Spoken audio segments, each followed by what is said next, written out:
Good morning, everyone.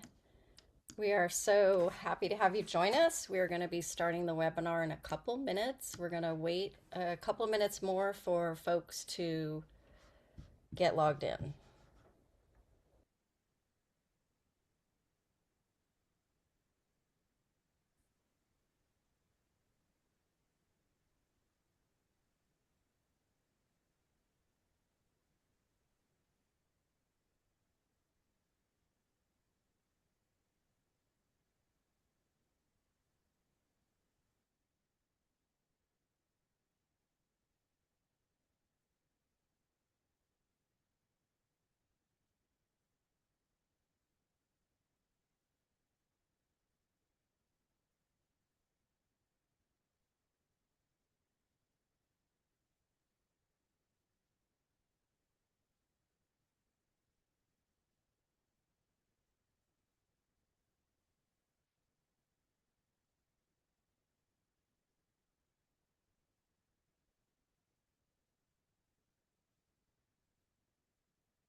Hello.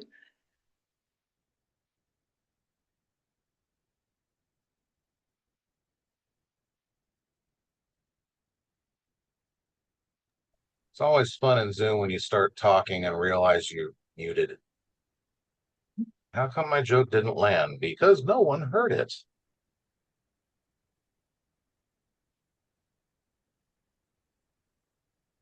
So as we make our way to the beginning, and I guess people are signing in, I will start off kind of slow here because in true California fashion, I am used to running just a little bit late. That's right. To the rest of the US and the world, you should know that 8 o'clock in California, when you start your job, can mean as late as 8:07 before you actually get in trouble in many places. It's a good thing my boss is not in this meeting. I'm going to push it one more minute before we get down to business. I won't wait till 9:07. I thought you were going to say something about the weather when you were talking about California, because it's going to be close to 90 or something like that today in my area, which is considerably different from where you are, Sarah. Yeah, Where are you, nine Sara? 9 degrees here in Minnesota. Minnesota. Oh, goodness. Oh yeah. Cold, don't you know? Yeah.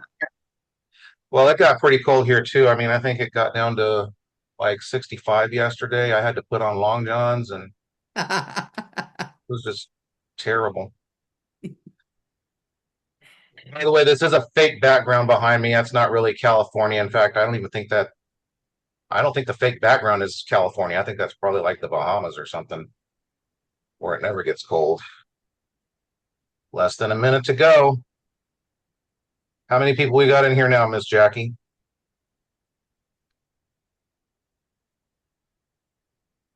We are at 138 right now. Wow, look at all them people coming in.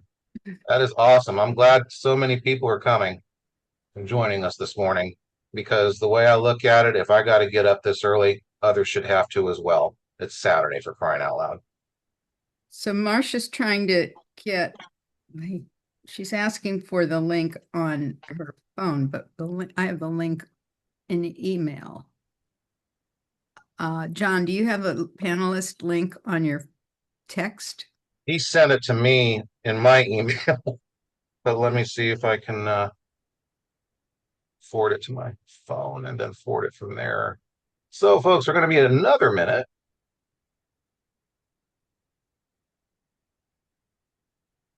The Marcia we're speaking of is Dr. Marcia Johnson, one of the people who discovered misophonia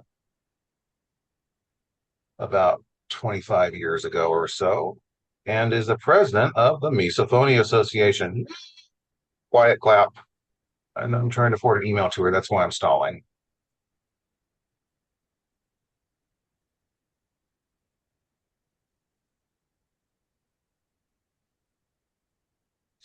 Marcia will not be on the Dr. Marcia, rather. Dr. Marcia Johnson will not be on the panel today, folks. She will be lurking in the shadows, though. She will be here.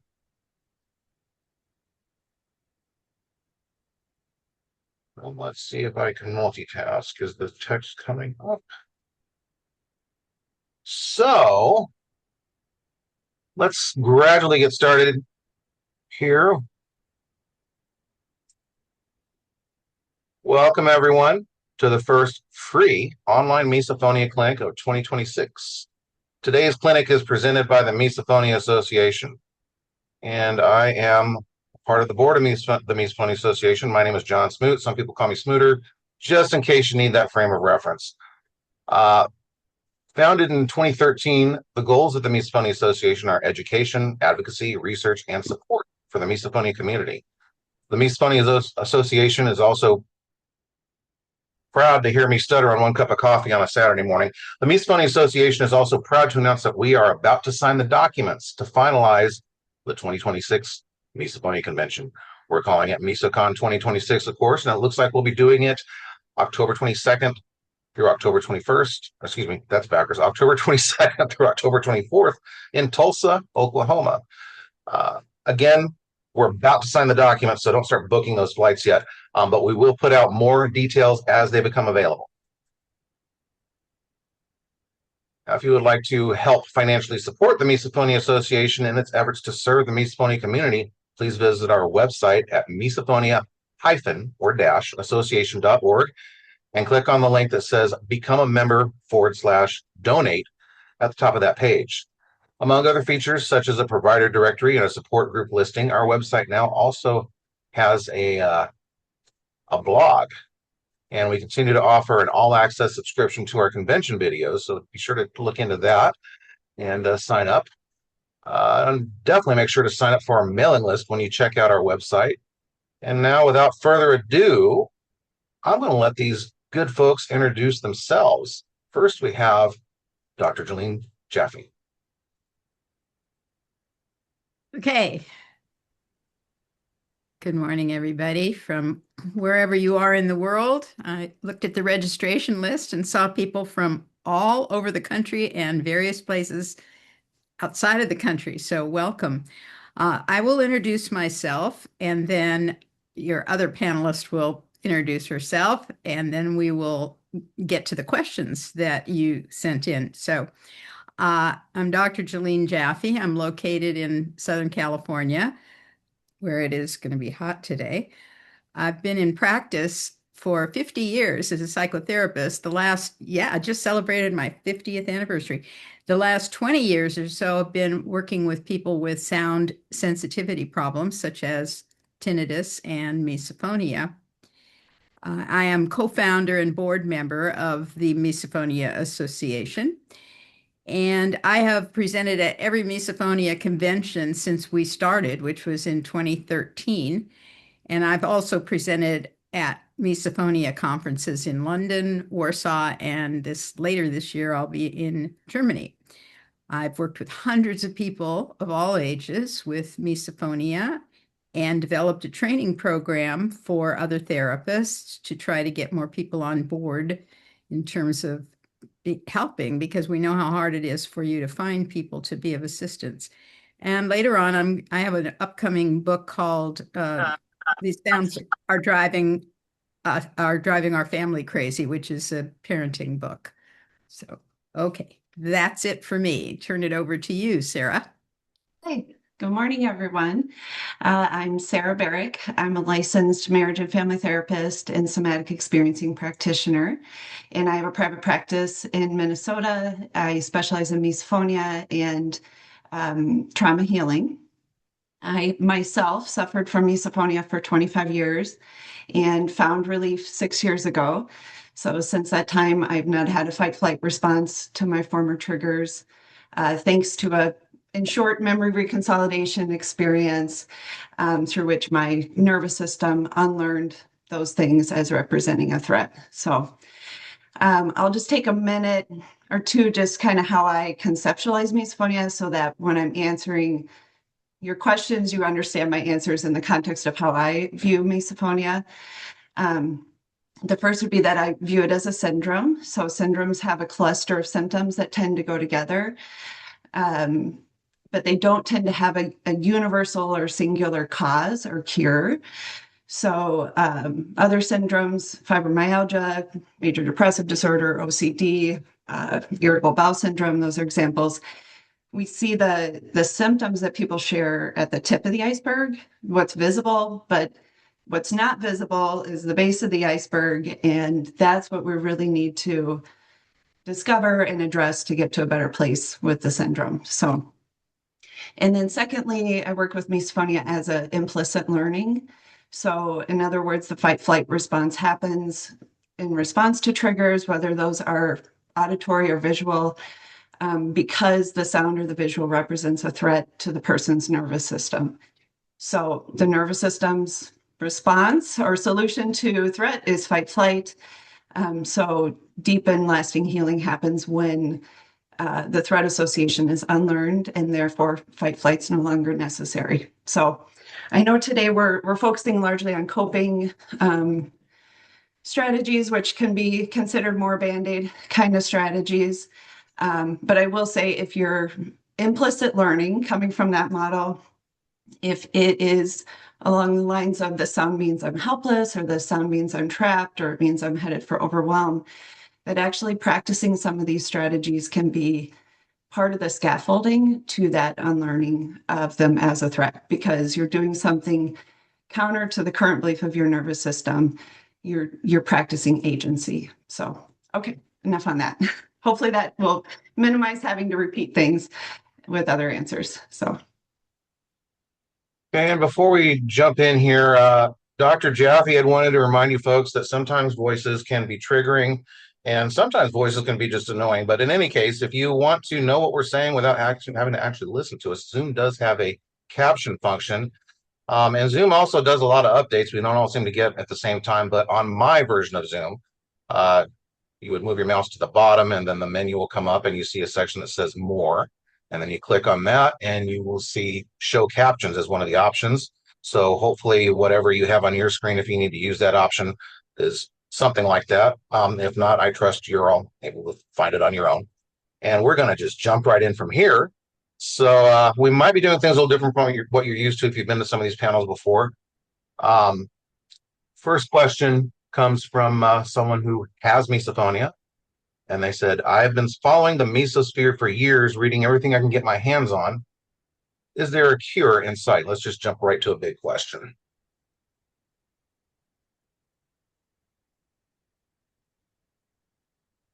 Insight, probably. Do we have one yet? No. There are many, many causes, probably, for misophonia, and there isn't any one magic solution for everybody, probably. At this point, we don't even have a diagnostic code in any of the code books, which will certainly make it easier for people to get the kind of help they need once that is established, which it will be. In the meantime, is there a cure in sight? Insight? Yes. That was, well, actually, this, not to pick on anybody, but they just wrote insight. But yeah, I think they meant insight 2 words as opposed to 1. Yes. I would, just repeat, I don't think there's going to be a cure. That doesn't mean healing isn't possible, and people are finding their way to no longer suffering from misophonia. So, but I don't think there's if you mean cure in terms of a singular, like medication, or this is, the exact technique to do, I don't think that, syndromes don't work that way. So. I would take it, they meant like, for lack of a better phrase, to put misophonia into remission, so to speak, and just make it exist within our neurology. Look at me trying to sound professional there. Okay, so let's jump to another pretty common question, I think. How do I ask a stranger in public to stop a triggering behavior?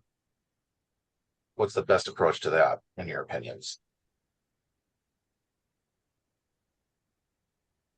Well, I think that, go ahead, Sara. I have a couple ideas. I don't know if you guys have heard, So Quiet has the little business card. that you can request for free. You can get 10 of those, I think, and you can even write on there in the moment, like what the trigger is, and hand it to someone. I've had some clients do that, especially if they're like at a theater show and they're like, I can't really move. I've spent good money on this. And someone's chewing gum behind them, they'll just hand it, you know. And I think the fact that it has a nonprofit associated with it, it's, you know, something you already had. Clearly, it's not personal to them. You did not just create this thing for them. That can be helpful. I'd always, of course, I'm sure everybody does have earpieces or things that you keep on you, and ways to just kind of support your own regulation.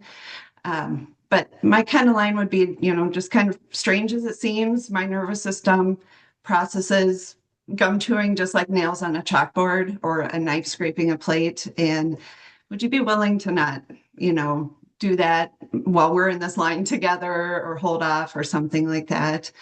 And you might even consider keeping like a peace gesture with you, like a replacement mint or piece of gum that you could offer someone as a thank you afterwards. So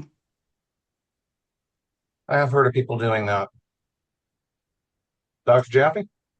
That last piece, that's what I suggest that kids do at school. Keep an extra pack of gum in your backpack and ask if you'd be willing to throw that out. I'll give you this other one for later. I think the other important thing to get it to come across is that person is not actually doing anything wrong or evil, even though it feels like that to you. They're not. They're doing something that people do. And it just doesn't hit your nervous system in the same way that it hits other people, or doesn't even register on other people. So you're not, if you come across with an attitude that the person is doing something bad and that they shouldn't be doing that, you're not going to get as far as if you can offer an explanation. I know this sounds quirky.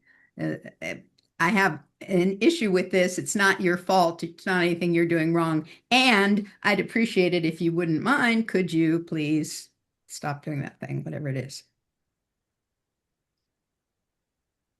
And if that doesn't work, punch them in the face, right? No, I'm just kidding. The That views expressed by the host are purely jokes. Just laugh at them and don't take them seriously. But I did want to deviate for a second because you folks just reminded me of something. There were a lot of questions that were submitted. It was hard to not choose some of them, but in most cases, the questions that were chosen were similar to a lot of the ones that weren't chosen. So the point still comes across. And something that's a little off topic here, but I think you folks would want to hear that don't know about this. Someone had asked if there was a video that they could show their family or friends to explain misophonia. And rather than dump that simple thing on our good panelists here, I just want to let you know there is a movie that's been out for about 10 years, a documentary movie called Quiet Please. And you can find it on Amazon. Again, it's called Quiet Please. It's about misophonia. You'll see some familiar faces from the misophonia community, and they're sharing their stories and stuff. And I've heard that of course, I have a copy, but I've also heard that it has helped a lot of people come to awareness of the situation and been really helpful for those of us that suffer with it. And back to the main stuff here.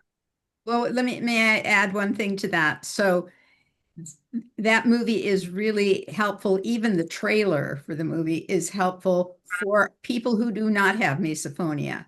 If you have misophonia, you might find it disturbing. So it's really intended for educating other people, which is, I believe, what the question kind of was that was posted was, how do I get other people to understand this? My family doesn't believe me. Yeah. Okay, so the next question.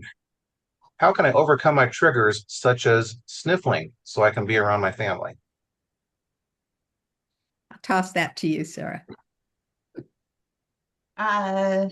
Well, it sounds like more of a treatment question, Hannah. So that's where I would go into. Ultimately, you want to discover what is associated to sniffling for you, that has your nervous system processing it as a threat. And that can be challenging sometimes to actually go back to early memories. And like, I've had clients where, yeah, there were things happening that got associated with sniffling. And so we can actually go back, open up those memories, and help your nervous system understand it as you're no longer helpless, you're not bad, whatever it is that's associated to it. And that would be a memory consolidation modality that would get used for that. If in terms of coping, I would say, you got to, all of these, we got to kind of work at from two levels. One is, what do you do in the moment to support your nervous system and send it messages of safety and agency? And I can either, go into those here or with another question. And two is, what are you doing outside of the moment to widen your nervous system window of tolerance so that you have a wider capacity for triggering to not overwhelm you? I think, is that me? Let me add on to that a couple of thoughts that I have. In the moment, I suggest sometimes that people carry around, just like carry around gum, carry around a pack of tissues, and you might offer a tissue to somebody and say, I don't know if you realize that you're sniffing, but if would this be helpful to you, or something along those lines? It depends who it is. Often the person is somebody who's a repeat offender, that somebody you live with, and there's a level of irritation added to it, which is, that drives me crazy and you keep doing it anyway. I hate you, which is a little different from a person in your classroom or a stranger. One way I have to approach this is to ask you to consider, why do people sniff? Why do people do that? And brainstorm a long list of things. And out of all of the possible reasons that people do that, the worst one that you could come up with would be, they're doing it because they know I hate it and they're doing it on purpose to irritate me, which is how it feels. But then ask yourself, well, which of the possible explanations would be less upsetting to me? It won't make it okay, but it's less upsetting. And maybe it's something like, well, they don't even know they're doing it. It's a habit. Or they've got a cold. Colds are running around. Lots of people are sick right now. They can't help it. If you have a different explanation, sometimes it can reduce your reactivity to it a bit. Yeah, and now I didn't finish saying on the nervous system window of tolerance because I was hearing an echo, so I wasn't sure if that was me. Sounds like it's gone. But what I was going to say on the, really support what Dr. Jaffe said there. And in addition, anything you're doing to widen your window of tolerance, getting the sleep you need, getting the movement you need, time in nature, healthy relational boundaries, practicing self-compassion, all of that is going to be, that's outside of those moments typically, but is going to be part of the solution. So.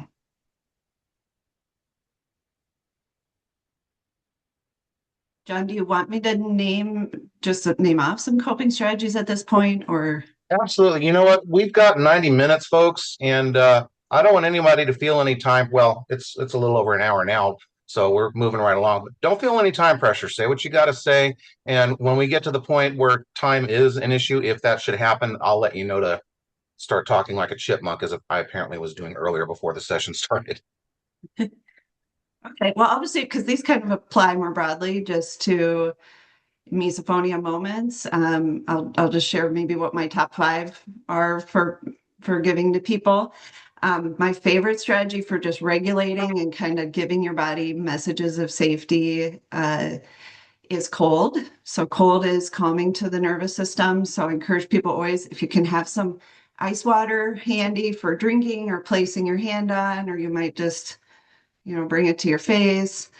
I love these. I'm using one right now. These corn packs, they have theater corn in them and you keep them in the freezer. You could put that on your lap during dinner time or when you're watching a movie with your family or something.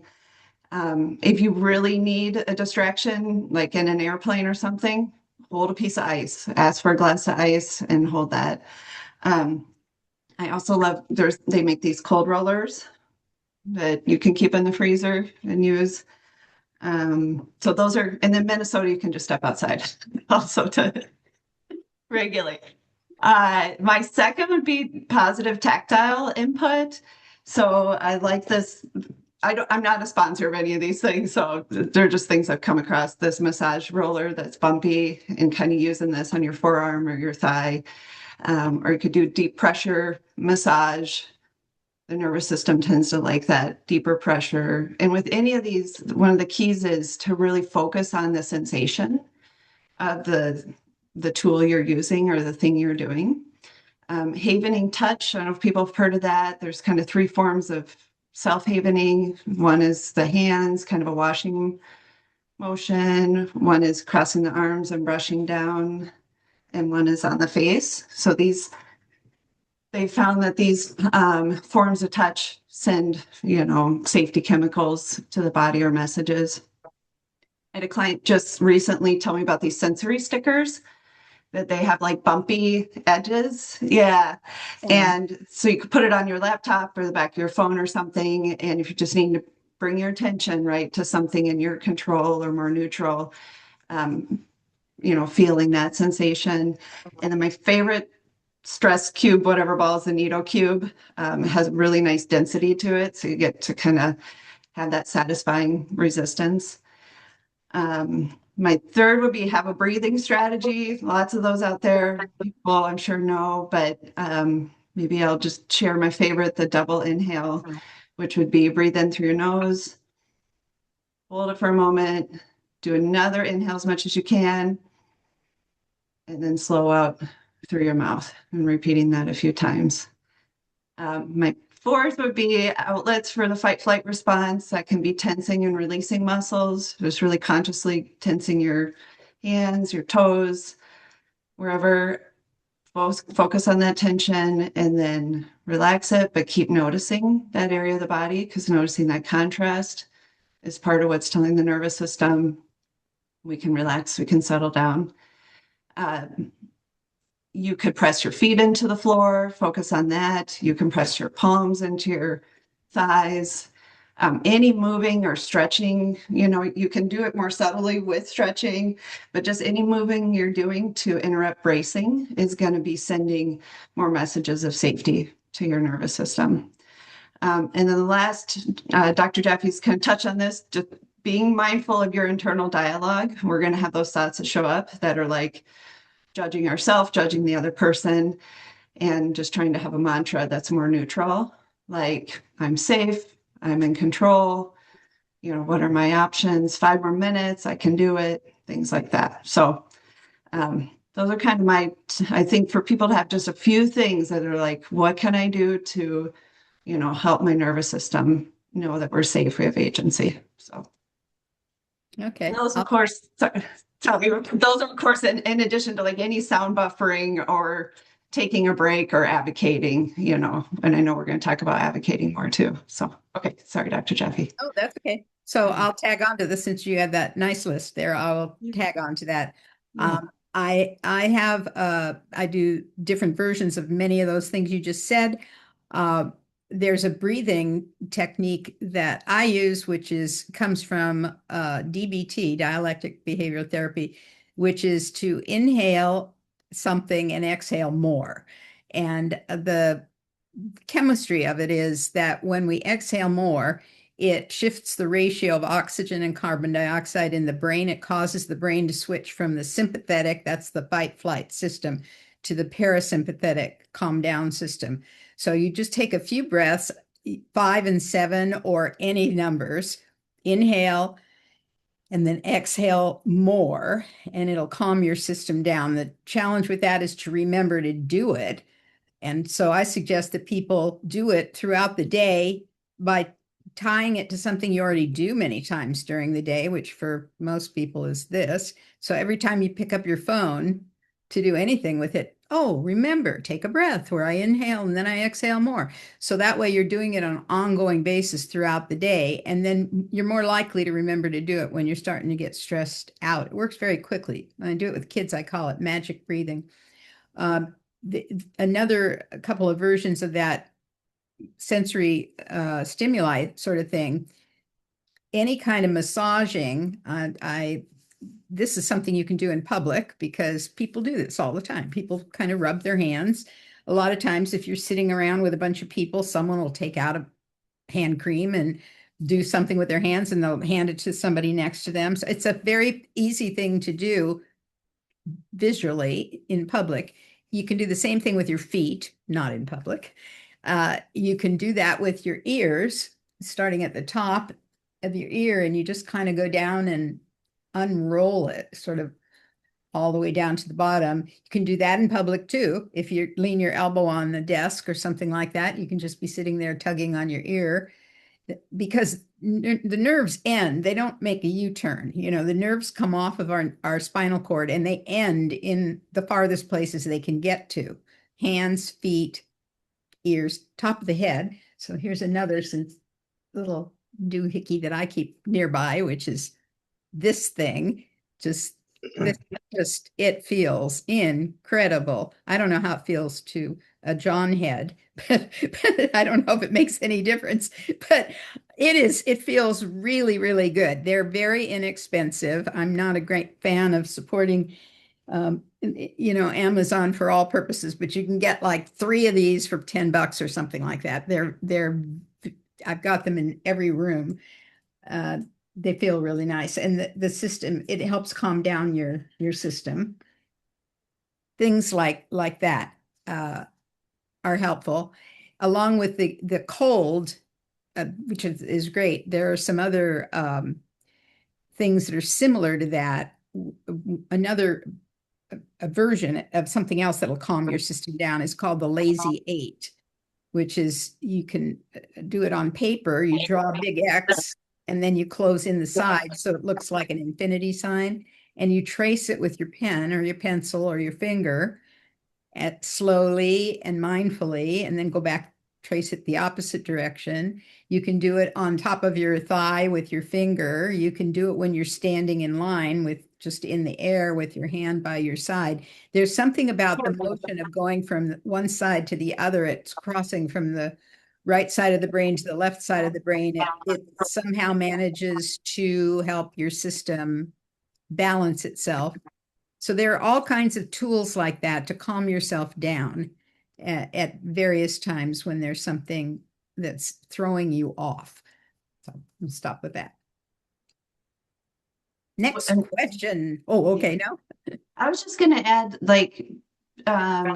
using these tools, like if you can use them in smaller moments of stress, maybe not even misophonia. I would something stressing you out from work or the school day or whatever. Even though you're like, yeah, I can push through it or something, try using the breathing strategy or the Lazy 8 or something, so that you can get that experience of, oh yeah, I feel a little better afterwards. And your nervous system starts to trust that, because oftentimes people are only doing this stuff in a misophonia moment, which is a very heightened activation moment. And it's kind of similar to if you guys were coming here and saying, Dr. Jaffe and Sara teach us how to swim, and we're telling you the techniques of swimming, and then you go jump in the deep end.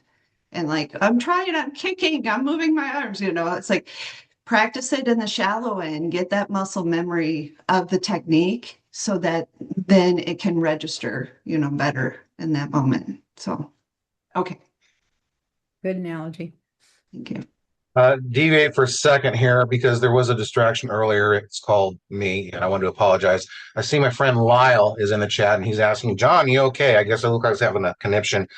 This is what happens when you do things from a home office. A guy shows up to deliver stuff and starts beating on your window while you're in a meeting on Zoom with a few hundred people, and it winds up being a big distraction. I know that. I made some hand motions trying to tell him to knock on the door to get my wife. So I hope I didn't trigger anyone with misokinesia, which may be a question we get to earlier or later if time allows. But I wanted to also point out, we got a lot of people here from all over the place. I'm looking at the chat. I see some people I know, but I see some people from Southern California, of course, which is where Jaelline and I are. And then we see people from all over the world, like London and Germany, saying hello. And even one person from my hometown of Virginia Beach, Virginia. So keep throwing out those hellos, people, and saying where you're from. You can make some friends in this chat, believe me. And now getting back on topic, because I tend to distract. This is a kind of slightly different example of a misophonia thing, but a pretty common question in general in terms of what we're doing here. My wife's vaping is slowly driving me insane, but I feel like it's been too long for me to say anything. What can I do? Now, of course, you can apply that to more than vaping, but for this particular person, it's the vaping. Maybe the noise the device makes or something is a problem for him. Well, to apply it more broadly, um, I'm involved in a relationship of some sort or other with this person, whether it's my spouse, it's my coworker, it's somebody in class, whatever. And I never said anything to them. Nobody knows. I haven't talked about it. And it's been a while. And how do I bring something up when it's been a while? And that's hard. I mean, first of all, to work backwards, the more that people understand in the public eye what misophonia is, the easier this is going to get. So those of you who don't want to talk about it or tell other people what's going on with you, you could actually go the opposite direction, help the cause by discussing it with people, letting them know that you have an issue, letting them know there is such a thing. A bona fide actual, there's a real thing going on here. And the more the public is aware of that, the easier it'll get to explain it in general. But when we're talking about somebody who you've been in a relationship with of some sort for a long time and you didn't say anything, I mean, I've had people where they got married and they never told the person, and then they're a few years down the road, and now the thing that person's doing is driving them crazy, and they just don't know how to talk about it. The same way that you would raise any other relational issue can apply here. I mean, Sara and I are both marriage and family therapists. We work with people for other reasons besides misophonia, and family communication is really important. It's important to be able to express yourself and explain something. So you might want to sit that person down and say, this is going to sound really crazy because I've known you for X amount of time, or we've lived together for this time, and I never said anything, but there's something that's happening that I'm having a really hard time with. Notice that I am not saying there's something you do, because then it's like it's your fault, which it isn't. There's something that I'm having trouble with, and I'd like to tell you about it. I don't mean to be criticizing you. Please hear this as a concern that I have, that I'm trying to take care of something and I really could use your help with. This thing, whatever it is that you're doing, is very hard on me. I don't know if I've ever told you I have this condition. It's got a real name. It's a real thing. And this, whatever it is you're doing, vaping or something else, any number of other things, my system is having trouble with that. I wonder if we could talk about it. Maybe we could work something out where, if I'm in the room and you're in the, we do this in separate rooms. If you're going to do whatever the thing is, chips, gum, whatever the thing is, if we could not be in the same room at the same time, that would be really helpful to me. Could we discuss this? That's kind of one way I would go about it.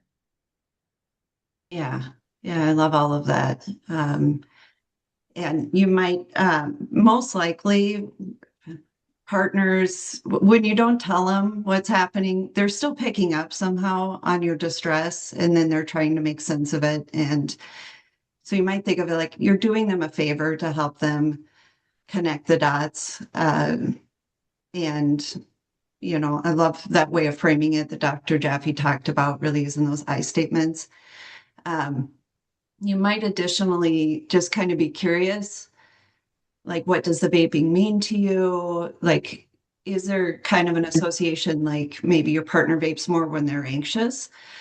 And you might be kind of picking up on that anxiety. And so there could be some work, you might consider doing, just in terms of, a lot of people with misophonia, I find, tend to be highly sensitive people. And so they are kind of more easily picking up on the moods and emotions of others, and can really benefit from learning strategies to stay more differentiated, how to stay more grounded in your own container. So sometimes misophonia is unpleasant as it can be. It can be kind of a trailhead into some deeper needs maybe we have that aren't getting met, or work we can do. So another thing to think about. Okay.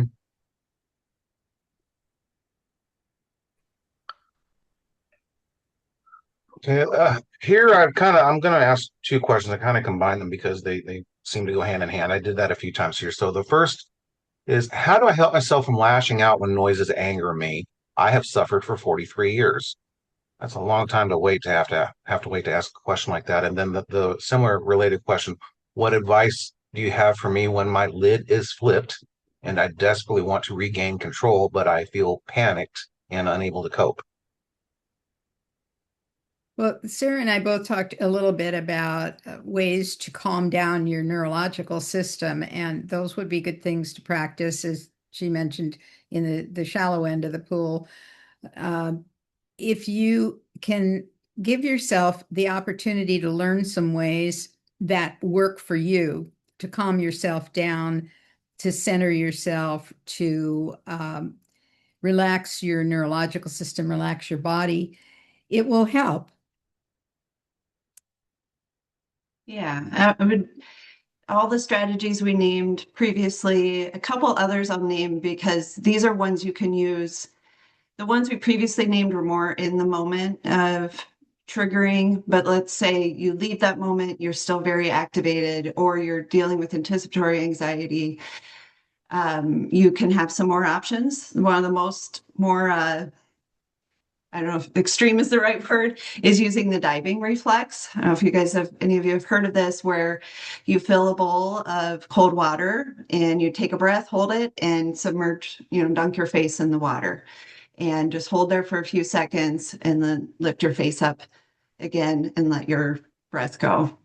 A version of that, a variation that's not as extreme, I've heard, is to take a finger from each hand, place each finger on a piece of ice, the finger nice and cold, then place it, on the top of your cheeks, and holding them there while you take a deep breath and hold that breath and bend over. So now, if you have a heart condition or you take beta blockers, you want to check with the doctor before using a method like that. But also the havening touch that I know Dr. Jaffe has taught on emotional freedom technique, tapping on the meridian lines.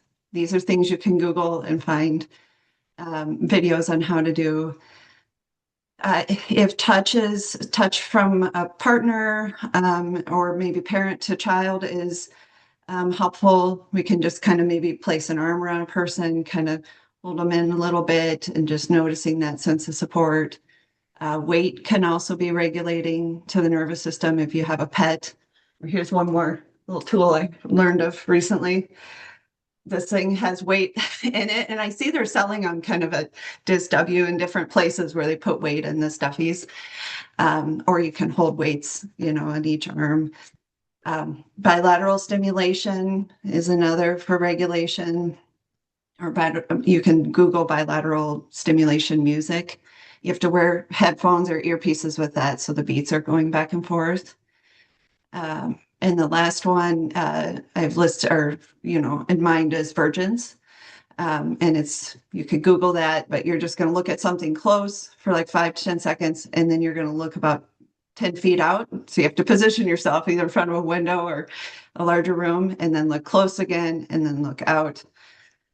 So these are the things that speak to our nervous system, tend to be more sensory based and body based, versus if we're just relying on thoughts, that's not gonna go too far. So you want to have some of these kind of strategies for regulating. And on the first question, I would just kind of reiterate, doing those things to widen your window of tolerance is what's going to have the most impact on your ability to not freak out around triggers.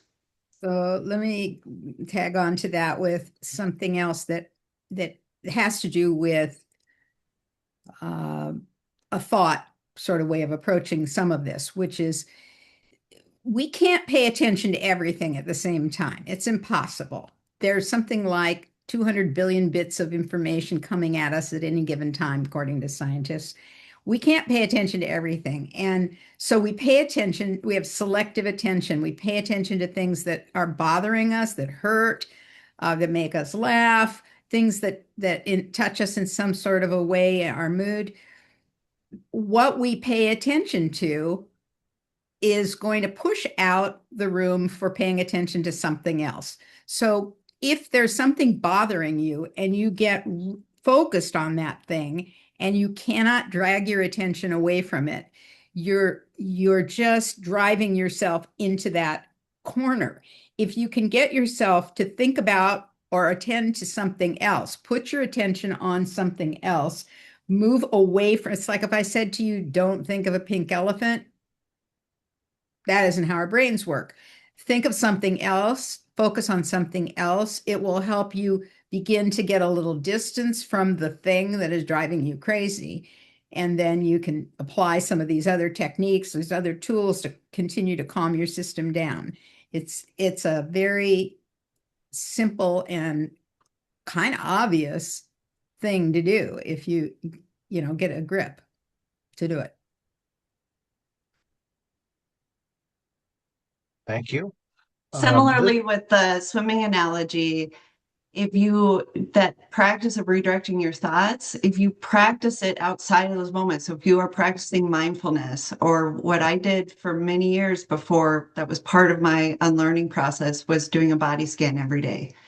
And it's a training of your mind to focus where you want it to focus.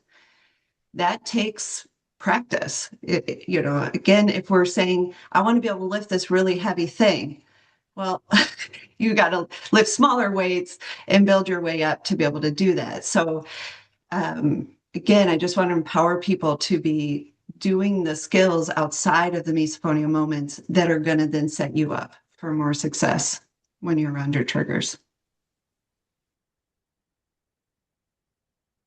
Yeah, I like this next question. How to prevent new triggers? Can that even be done?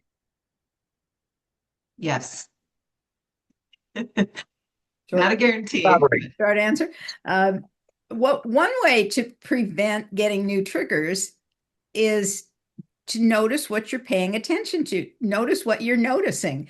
So it's one of the reasons that most of the like online Facebook groups and things like that, generally speaking, they want you to say trigger alert or something like that before you post something that says, I have XYZ problem and here's the way it plays out for me. Does anybody else feel like that? Or whatever. People with misophonia tend to be suggestible about those things. You hear about something and your system goes, oh, I hadn't noticed that before. And then you start noticing it. It's like, oh, I'm looking for a new car on a certain brand, and I haven't looked at that brand in the auto lot, but I'm driving down the street and all of a sudden I'm noticing that car over and over again. I'm suddenly seeing that car. Were there more of that car than there were yesterday? No, but I'm looking for it. So now I see it. So when somebody says whatever their some trigger, something that bothers them, caution a note to dismiss it as quickly as you can rather than taking it on and saying, I hadn't thought about that. Let me go look for that thing. And then it starts bothering me too. So that's one way to prevent yourself from adding new triggers. Yeah, totally. And so what you might notice instead is a number of the things Dr. Jaffe and I already mentioned. So I kind of call it the guard dog, that lower part of your brain's like, oh, should we pay attention to that sound? That person said, and go, nope, pay attention to our breath, or pay attention to this cold thing here, or let's, feel this sensory thing we have, or let's be aware. Like right now, has anybody been noticing the support of the chair beneath you, that contact? A lot of times we're not noticing that, but that's a resource available to us. So the guard dog's going to kind of like throw up these things. And then as soon as we catch that, we want to, with our conscious mind, choose a different path. And sometimes with my guard dog, he might be throwing up things about other relationship stuff or whatever. And I'll just say, drop it. Nope, not doing that, and don't shame your guard dog. Don't shame yourself for having the thought or the whatever. But if we just go to all this fear, what if that becomes a trigger? Oh my God, da da da da da. We're just fueling that fire, increasing the chances it's going to. So. Okay, we got to deviate again for a second here for a technical reason. First off, hello to Marianne from Virginia Beach, Virginia. And the reason I'm saying that here is because I do not have access to the chat, as I have just learned. I can see what you're typing. So some of you said something to me directly. Hi, Marianne. Go Bayside Marlins. And it turns out even worse. So Dr. Johnson does not appear to have access to the chat. So she has been feverishly answering all of your questions, but I don't think most of you are seeing the answers, except that our office manager is in there trying to play middleman and forward Dr. Johnson's response to you in the chat. So we apologize for the delays and know that we do see what you're saying, but for some reason there's a technical glitch going on where I and especially Dr. Johnson don't seem to be able to respond to you directly. So you're not being ignored. Would the Q&A be easier? Will that work? I don't know, folks. Feel free to give that a try, I guess. I don't know if Dr. Johnson's able to monitor that. I don't have that open myself right now. I can barely do the two things I'm doing right. But yeah, folks, feel free to try out the Q&A and see if that works better than the chat in this session.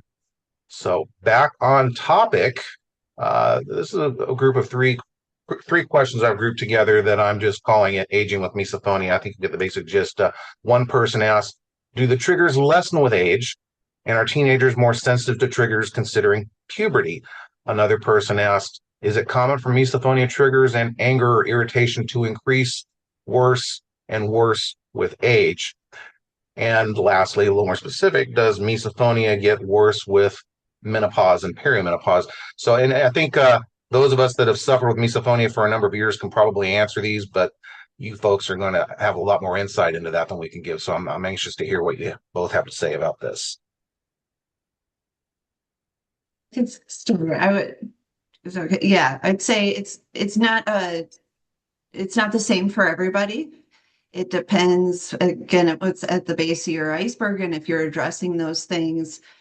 But if we tend to just be kind of doing more of a fear-based approach or a strict avoidance to sounds, often what happens is other needs we have, like for social connection and belonging, or for a sense of agency, those needs aren't getting met, and that is compromising our nervous system more and making it more vulnerable to be triggered and form new triggers. So that's where often I think it can get worse with age for people versus if you are really like seeking out ways to take care of your nervous system better and building more skills as you age, it's probably going to get more manageable.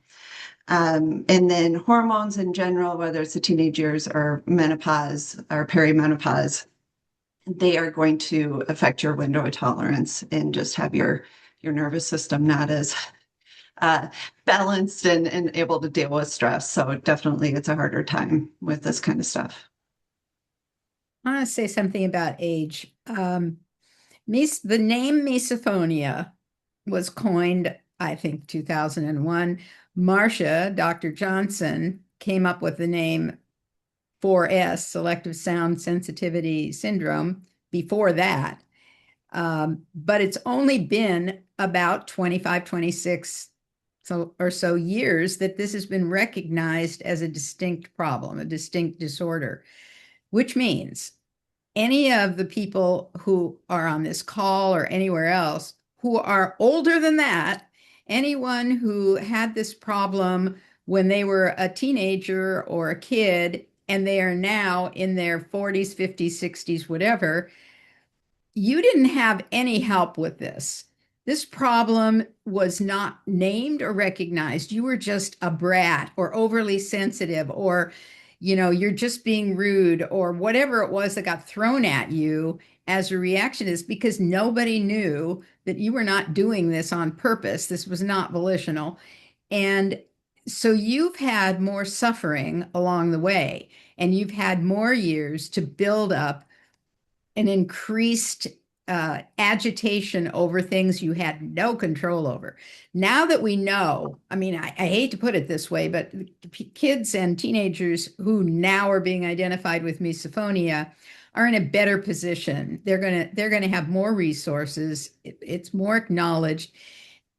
Excuse me. And one of the first and most important things that I think helps is when somebody's position or situation is validated. When your family says, oh, that's what's wrong, rather than saying, knock it off, when your family understands it, and later on when you're at school understands it and accepts it, when you have people acknowledge and validate, this is a real experience you're having, that already takes it down several notches because you don't have to be fighting two battles at once. You don't have to be fighting the battle of, well, I'm having reactions to these sounds, and I'm fighting the battle of nobody believes me.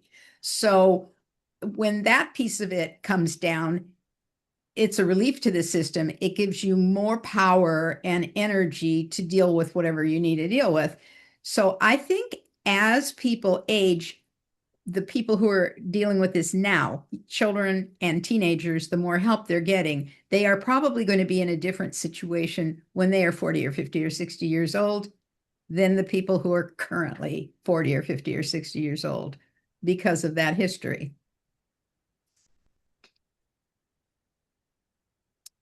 What do you think, John, since you've been dealing with this for a long time yourself? What are you trying to say here, huh? No, I just want to know. I want your opinion. Like about 40 years or so? Yeah. For me, excuse me, it's definitely, I hope trigger anyone there. It's definitely gotten worse with age, but at the same time, especially since 2015, 2016 or so, when I found out what it was, um, a lot of things came to light. So as it gets worse, I also find that I am better able to deal with these situations. Mm-hmm. Honestly, many times that just means leaving the room. You know, other times it might mean mild, polite confrontation and explanation that has to be invoked. Um, Actually, probably less often though. I'm more of a flight than fight person when it comes to this. But yeah, my triggers have increased a lot, and the existing ones have gotten worse. But I think I cope with it better now than I did when I was 16 and only had 2 or 3 common triggers that I barely noticed except around certain people. Thanks for asking. Okay. Another set of group questions here. There are 3. Let me just read them to you briefly here. How can you block out a landlord who wears shoes from morning to night? I am home on disability and she's retired. I'm looking for coping methods dealing with bass sounds from people in my neighborhood playing music. That's a very common thing here in LA, let me tell you. And then the last question, how do I cope with minor and major sounds from neighbors from all sides in an apartment block? Can't escape my own home. I titled that little group Living Environment. Yeah, and a living environment also includes one I hear often from people is dogs barking, anything from coming from the neighbors. At one way I approach this is I ask people to make 2 lists, things I cannot change or control versus things I can change or control. It's based on the Serenity Prayer from 12-step programs. What things that I am having trouble with can I actually do something about or not? If I cannot do something about it, if there truly is nothing I can do about it to make them stop because they're not doing anything illegal or wrong or something, maybe I could talk to the landlord or maybe I can leave a note on their door and ask them to tone it down or something. But if I can't make somebody stop, then I have to go to, well, what can I do? And of course, the extreme would be you move, which is not feasible for a lot of people. I have somebody I'm working with right now who one of her big issues had to do with dog barking. And we went through a whole bunch of things that had to do with why is that dog barking? And can she manage to convince herself in some way the dog is not actually who she's mad at. She's mad at their owner because they don't manage their dog very well. She went over and left a note for the owner and said, I don't know if you're aware, but during the day, your dog is out barking and whatever. So you do what you can do.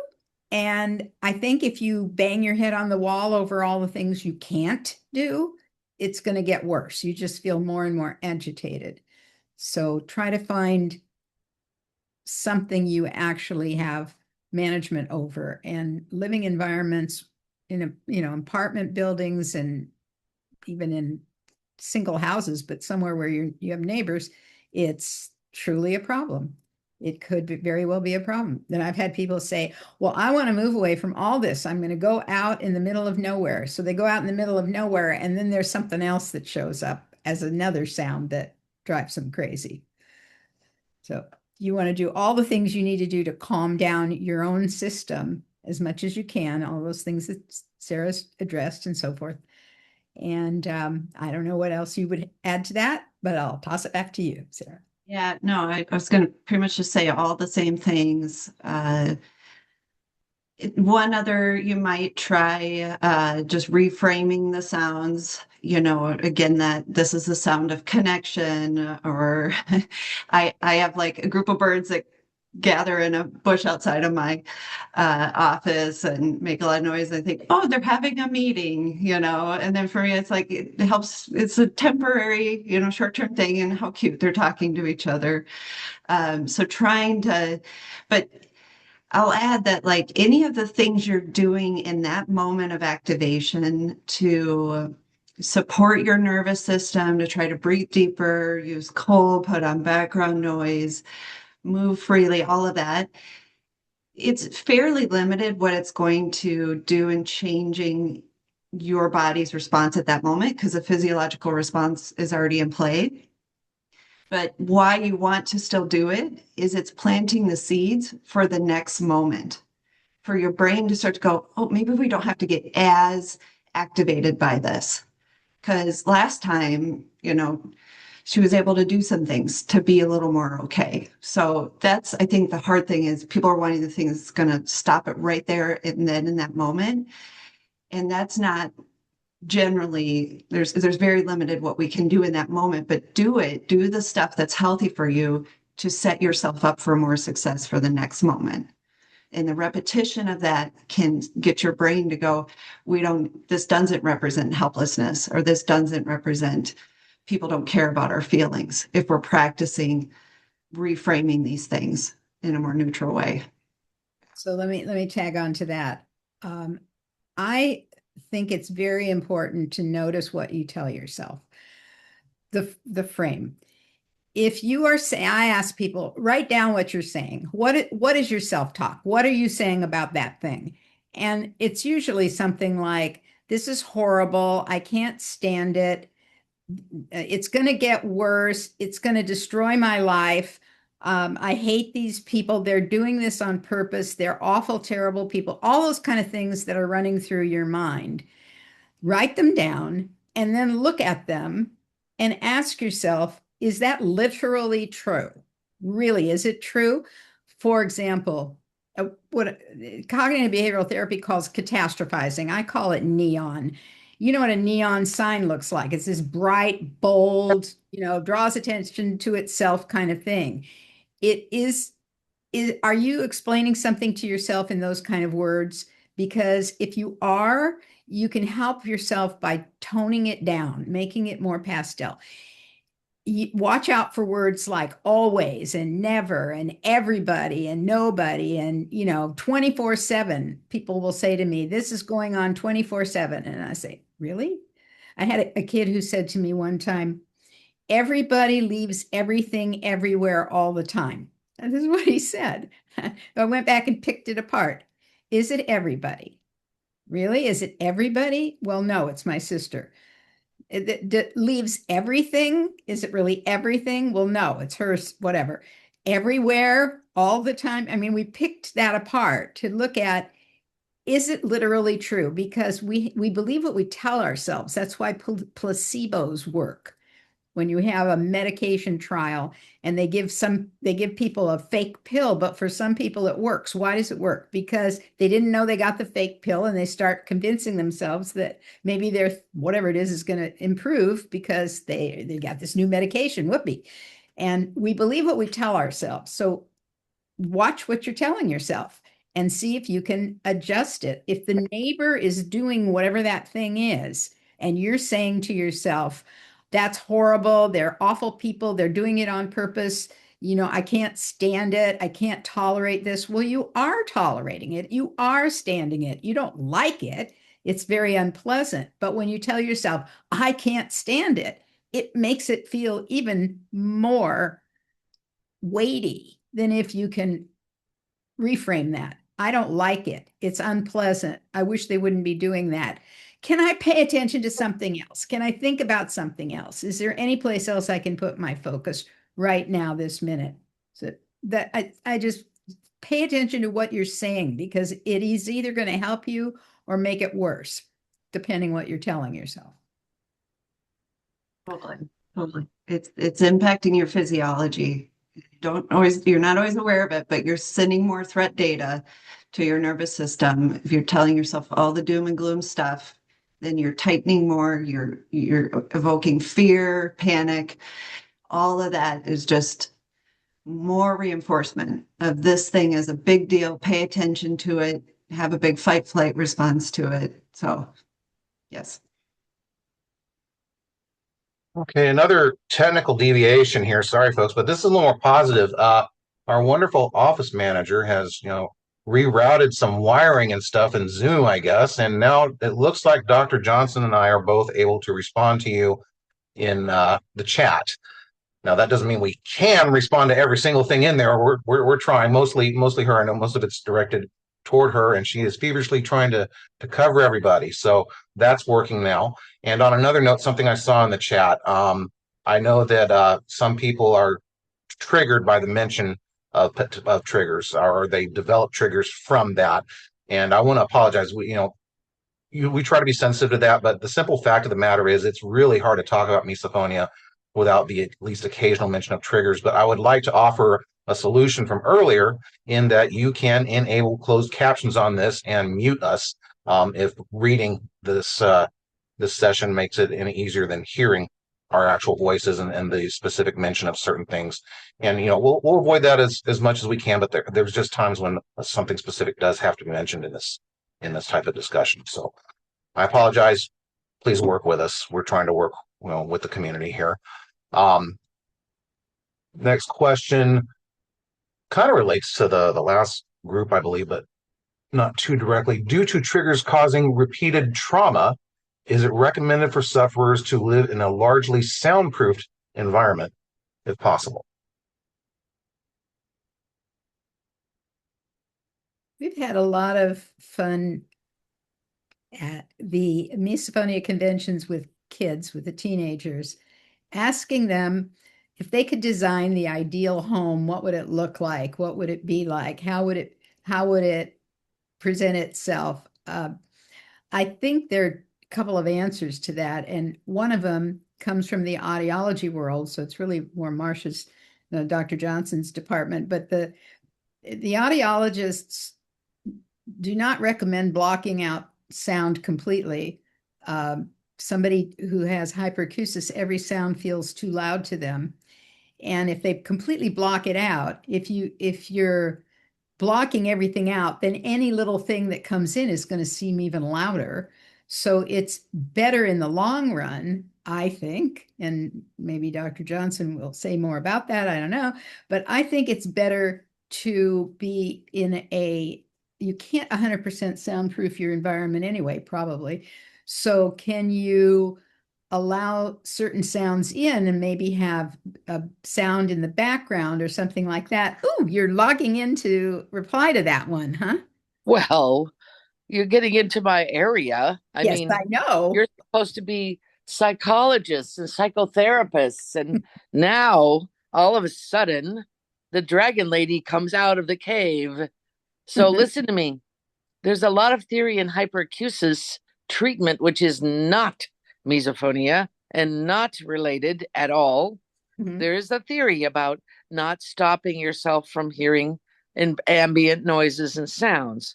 And that kind of applies in that. But actually, we haven't been able to transfer that to misophonia. Misophonia is insidious and evil and hateful and difficult. It doesn't follow the rules of hyperacusis, is not related to tinnitus. So I love the way you're tiptoeing around the subject, Dr. Jaffe. I love you. And, misophones have to be creative and see how things come to them. So if blocking out sounds or letting sounds in, you have to be your guinea pig. You have to experiment on yourself and see how it works for you. And I love you both, the combination of you two. It's really nice because there's an opportunity to say, really go into, why am I feeling this way? Isn't that a fascinating subject? Instead of just, why is the match burning me? It's more like, why is my body reacting to the heat of this flame? It's causing me all these sensations and impressions and emotions, and tracking that down. And I love this. I just had to hop in for a minute. Been sitting here trying to respond for 30 minutes, an hour. And anyway, don't worry about that part. And if you do, we can put something together on that. Well, alrighty then. Well, I did want to, since Dr. Johnson popped in to say hi there, I did want to let you know that some questions that were not included in the ones that we're asking today were because they were more audiology related. So maybe down the road we could have another panel that's more specific to the audiology of the condition with Dr. Johnson and maybe some of her peers. Just a very public suggestion, not to put anyone on the spot. And just, can I add a little more on that question or say something? I would say if it's possible for you to, especially if you have a kid with misophonia, to try to give them a break a couple hours a day from trigger sounds, just to let their nervous system come down. That's a good space to practice relaxation techniques. So trying to do it more that way, in a more balanced way, because if we're like completely soundproofing, again, it usually means we're not getting other needs met. And so then that's compromising the nervous system more, or it's maybe very costly to do that. And that's stressing us out in another way. So I would say your better investment is, addressing your nervous system needs, whether that's trauma healing or needing to practice self-compassion or other things like that. But certainly if you're getting that break, if possible, it is helpful as part of that healing journey. And I would also say it's not necessarily repeat trauma if you're practicing things with agency. If you're using bilateral stimulation or tapping or something, then trauma happens more when we're helpless, and it overwhelms our system. So really trying to find those things that give you a sense of agency and the experience. Okay. Hello to our friends in India, by the way. Next question. I feel like you touched on this a little bit, but maybe you could go a little more in detail. Is it possible for people who suffer from misophonia to experience reactions only towards specific people, such as a parent? Absolutely. Yes. Absolutely. It's one of the quirkinesses of misophonia. It's hard. It's one of the reasons it makes it so hard to explain it to other people. Why is it that you have reaction to this person and not that person? It could be for any number of reasons. One is they happen to do things that are more annoying to you. The way that they do that particular thing, without, you don't want to refer to a lot of triggers, but the most common trigger most people have is something to do with food or chewing. Why is it that that person's sounds when they're doing that are disturbing to you and somebody else's maybe are not, or not so much?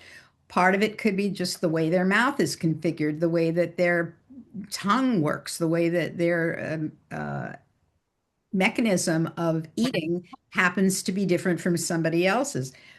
Maybe it's because you're irritated with them and you've had some issues about something and there's something emotional going on, and that's where it gets pinned. I mean, there's a concept in neurology, what's fired together wires together. So this thing happens and this thing happens, and the brain says, oh, they happened at the same time, they must be connected. Maybe they are, maybe they're not. But if you're, for example, having some tension at the table and that person is making certain sounds at the same time, you may put those things together and then your body starts acting like that person is really problematic, and that sound they're making is a problem, and it really was connected to something else that was more emotionally upsetting to you or something along those lines. The other main reason I think that certain people are more difficult for you than others is, I've told you 100 million times and you still keep doing that thing. And I hate you because you don't respect me or care about me enough to stop doing that thing that you're doing, whatever that thing is. And that is going to happen more likely with somebody at home than it is somewhere else. Exactly. I'd say that one of the big pieces is probability, or we have a greater chance of those things wiring together. Also, think about like when your family member is stressed or something, you tend to absorb that more when it's your parent or your partner because you're just more energetically intertwined with that person. So there tends to be less differentiation of bodies, kind of, and mirroring. We have more mirroring going on with our loved ones or the people we live with, and especially if it's a kid if the parent is more triggering, they're dependent on you. They have a much harder time differentiating what's happening with the parent and themselves, separating. So there's lots of reasons I think it can play out that way, but definitely yes. Okay, next question from a parent or guardian of someone with misophonia. There are some times our daughter can't stand my voice. Any tips for me as a parent? That's such a tough one. Uh, and I've had lots of people experiment with different ways to deal with this, separate from what the cause of that is, what the source of the problem is, but how to deal with it on a more of a direct level. One person, the parent could speak more than one language. And when they spoke this language, it was very difficult for this child. They had lots of reactions to it. But when they spoke the other language, it was not. So that would be one possibility. I've had other people where the person whose speech sound is most difficult for them was able to ask that person to adapt what they're doing. And in some cases, that person was willing to do that, to maybe be more careful of certain sounds that they make or certain ways they express things, not because what they're doing is wrong, but because it's affecting this person's system in that way. We have some new things on the horizon here, which is stepping again into the audiology world, and I'm not going to step very far into it. But there are some devices that are being developed that are actually going to filter out the sounds those specific sounds that are hard for somebody. It's some kind of a joint project between University of Washington and some other company. I can't remember who the other one is. So there may be devices like that available. It's tough. People sometimes resort to texting within their family. I think one of the hardest things is don't take it personally. Don't get angry at that person because they're having reactions to whatever it is. It's not personal, even though it feels like it. Agree with all of that. And a couple other things, just trying to set it up for success. So when you do converse, if your daughter's in a better mood or has more capacity at the start of the day, maybe you prioritize earlier in the day for conversations. If you can involve movement at all, talking while you're going for a walk, talking while you're tossing a ball back and forth, that can help with more capacity. Spaces that are larger, if she's more okay with background noise, going to a mall or, something like that. I've had family, they used a journal when the mom's voice was triggering, and it's very hard, but some very sweet conversations happened with this journal and kind of getting to know each other on some deeper levels that way. And of course, also using texting. And then maybe just having times where it's like, we're going to just spend time together watching a show or doing something nonverbal. And I think that can be part of just some of the unlearning of I'm around this other body and I'm feeling relaxed, or really watching the dosing when talking is being used. So. So, am I muted? Okay, I thought I was muted for a second there. So we're down to about 10 minutes here. So now we're in that crunch time mode, but I would like to waste more time by pointing out that we got through more of these so far than I expected. I don't think we're going to complete the list, but we're going to get pretty close here. So sticking with the topics of young people with misophonia, someone's asking about coping mechanisms for an 11-year-old girl in school. She has severe sound sensitivity to, sorry, going to mention triggers here, coughing, sneezing, and sniffling. School is rough. I have a lot to say about kids. The This condition is being recognized younger and younger. Does that mean it's showing up younger? It's just being acknowledged younger? I don't know, but it is. I have people who say that their child was being reactive, as an infant. They were more sensitive. Sara mentioned a expression or an idea that's in the psychology literature. It's called a highly sensitive person. These kids may be born like that with wiring that's just overly sensitive, something along those lines. It's very hard to find services to help younger kids, largely because they aren't emotionally, psychologically developed to the point where certain things are able to be put into place. So, I think you need to adapt what you're doing with those child. If you're in a classroom setting, you can ask for accommodations. You can work out accommodations for that child to sit in a different part of the classroom, to leave the room when they need to, if they need to get a break, to take tests in a different room, that sort of thing. You can't stop people from breathing and sniffing when they have a cold or something like that. You're just not going to be able to do that. At the far extreme, some kids end up being homeschooled. That's an alternative. It's not the best, probably, for most kids, but it is definitely an alternative. But helping the child learn how to regulate their system with a number of these tools that Sara is talking about and so forth is probably going to be useful to them so they can calm themselves down when they're faced with something that they can't get away from. Add on to that, like if you're kind of pan out a little more, if your kid if you say get rid of misophonia, what's left? If they're being, bullied at school, they have another co-occurring condition maybe that hasn't even been identified and is not being addressed. They don't feel emotionally safe with a certain person in the family or whatever. These things are interconnected. We need to be addressing that stuff as well so that they have more of a capacity. It goes a long ways to have some friends at school, to feel like you got some people in your corner. So just seeing how these things are part of the solution too. Okay, same vein, slightly different age group. What is the best treatment method for kids under 10 with misophonia?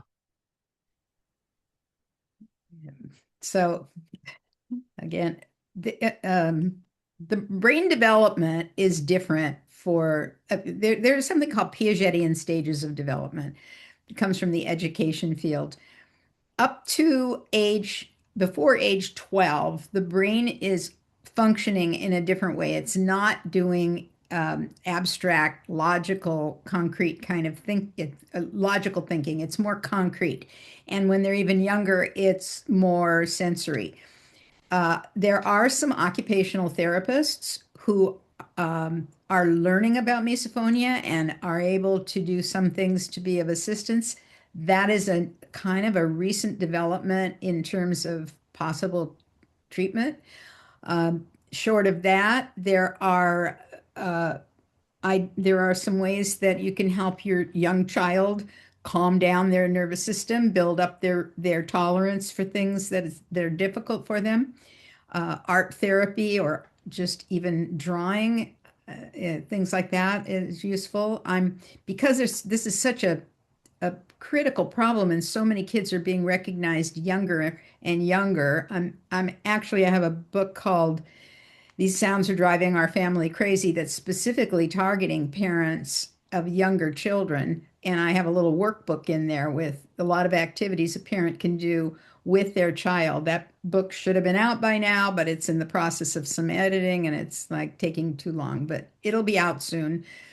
And hopefully that'll be a resource for parents if you, especially if you can't find a therapist or occupational therapist or somebody to step in and help. Yeah. And I kind of, because I know there were some more questions about finding therapists. Sometimes maybe not leading with, I need someone who works with misophonia, because people are saying, oh, don't do it. Ask for someone who can, help your child with distress tolerance, with processing emotions, with nervous system regulation. These things are all going to be helpful in the long run and giving them more capacity and more agency. So, and I'll mention just once I have a book available to Demystifying Misophonia if people want lots more information about how I approach this sort of thing. Okay, so we're down to 3 minutes, and I want to try to squeeze in these two questions before we hit the post and run out of here. What do I do to support my partner when he or she has been triggered in a public area? How do I make them feel safe? I would just say first, that's so lovely that you were asking this question and showing up in this space. I would just ask your partner first, like, what is most helpful to you? That might just be like holding their hand, just gently offering a hand to hold or placing an arm around them, just letting them be seen in some way. So I would say it just depends what is helpful to your partner. Might be offering them some ice water if you can make that available. Those are some thoughts. Okay. Anything, Dr. Jaffe? No, I could say something, but you had another question before we run out of time here. What's the other one? That's good. Okay. And now I got to crowd it more within a statement. There were some questions about mesokinesia in the link, which we're not going to get to, but I want you to know that we're on the list. We just don't have the time. And I see some of you are asking about that in the chat as well. I wanted to apologize. We're not able to cover everything. We're doing the best we can, but I wanted to at least acknowledge that we did receive those questions and we did make the effort to get there.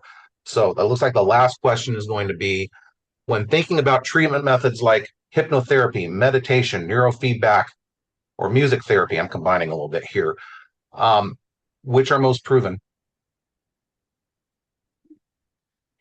Well, the jury is still out. If we had a good diagnosis, if we had if the research had gotten to the point where we could say this is what's causing the problem definitively, there might be a better answer to that. A lot of different approaches have been tried, keeping in mind that this has only been a few years of recognizing this problem and trying to address it. So those are some of the things people have attempted, and some of those things work for some people and not for somebody else. It's kind of not helpful if you end up with a person to try to help you who doesn't know anything about misophonia. So that would be important to help them understand better what it is you're dealing with. Any of those that help you do what some of the things are that Sara's been talking about to adjust your emotional system, your emotional state, your neurological state, which all of those things that you listed could do that in one way or another. So I would say it's probably a combination of more than one approach. And unfortunately, we end up in this situation just like with medications, which is another question that comes up all the time, that it depends, and you're like a petri dish. You have to be an experiment in your own body, and it's unfortunate, especially with kids, because we don't really know what the right thing is to do. And you may end up trying something and it works, and you may end up trying something else and it doesn't work. And I would add sometimes even though you may not see a change with the therapy, that therapy, let's say your kid is open to doing art therapy, and we don't really see much of a difference with misophonia, but then that opens them up to doing biofeedback, some other type of therapy. And this is them kind of doing that scaffolding towards where we really need to get to have that full sense of agency and unlearning the threat association. So I wouldn't necessarily just say, oh, didn't make a difference, so it was worthless. It is some trial and error, unfortunately. And I do think it has to be personalized to the person. So we have to be targeting what's really fueling the dysregulation for that person. Okay, so we're going over a minute. We'll probably go over just a few more minutes in closing here. I understand some of you may be on a tight schedule. I'm okay with this, but if you need to go, we understand. Those of you that can stick around till we're fully done, we appreciate that as well. Just you guys, you two have both done such a great job with this. We appreciate you, and we appreciate everyone that came along to on this ride with us to hear what you had to say. And I believe it's been helpful to people, especially with what I'm seeing in the chat here, the comments that are coming up in there. Are there any final statements that either or both of you would like to make before we wrap this up? I would say I have to try to say this without getting teary. I am so moved by the strength of especially parents who are dealing with very difficult situations with their children, who want the best for their child, who maybe feel guilty because they didn't recognize it right away. Well, how could they? They didn't know or whatever. And you did the best you could, and then now you're doing something else to be better for people who can help a child who's in distress, no matter what kind of problem it is, or to help a partner who's in distress. I really appreciate your loving care and how difficult it is. And I'm just really moved by the commitment that people have to helping their loved ones through this, because it is not easy. So I really appreciate you, and I bless you for all the things that you have to do. I want to echo that it's extremely challenging. And so give yourself lots of compassion as a parent, as a person with it, as a partner. And you're going to learn so much in this journey because it is discomfort that gets us to kind of keep seeking out resources and learning about ourselves and growing and all of that. And so, hopefully you will one day look back and go, yeah, there were some real gifts that came out of, the challenge of that as well. But thank you for showing up here today, either for yourself, for your partner, for your child. So Okay, that's lovely. That's very lovely. The dragon had to come out of her cave again. I want to be very clear about this. The Misophonia Association was founded 2013. And John, it's been 30 years this summer that we've been working at this. Okay, so it's been a while. We would really like to see the Misophonia Association continue. We provide services for people. We were the people riding around saying, help, help, here's a new problem. And we've had very much success, yes, but we need your financial contributions. We need your donations. We now have an office manager that gets paid. That is our only expense, honestly. But we do need contributions from people. If you have some extra stuff and you're like, this was good, can you please go to the website and send it to us? Because believe it or not, there just is this basic need for every organization, and we love you dearly and we want to keep going. And I think hopefully you feel the same way. And it could be $5 or it could be 5 million. We will put good use to it. We're all volunteers, give or take Jackie, our office manager, who gets a very tiny salary. But please, please think of us in your giving if you have an appreciation for today. And please, please tell us if you're around the world. We want to know where you are, because we've started brand new global focus on misophonia We're having 2 meetings a year, and we want to showcase what's going on. So it's an exciting time to have misophonia. So many good people. Okay, I'll say thank you. We love you. We'll see you soon. Tulsa, Oklahoma. Here we come. October in Oklahoma. What could be better? And with that, once again, thank you to everyone that showed up on whichever side of the Zoom screen you're on. We appreciate all of you. And thanks for supporting the Misophonia Association. And thank you also, haven't thanked her enough, to our office manager, Jackie, for making all this happen. And the blood, sweat, and tears she's had to put into making it all run as it's happening. We appreciate you, Jackie. And so with that, goodbye, everyone. Enjoy the rest of your weekend. Office manager Jackie, please shut the door. Thank you, everybody.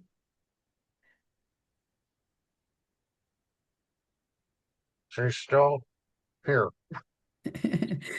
Bye, Sarah. Stay safe, stay warm. Hey, thank you.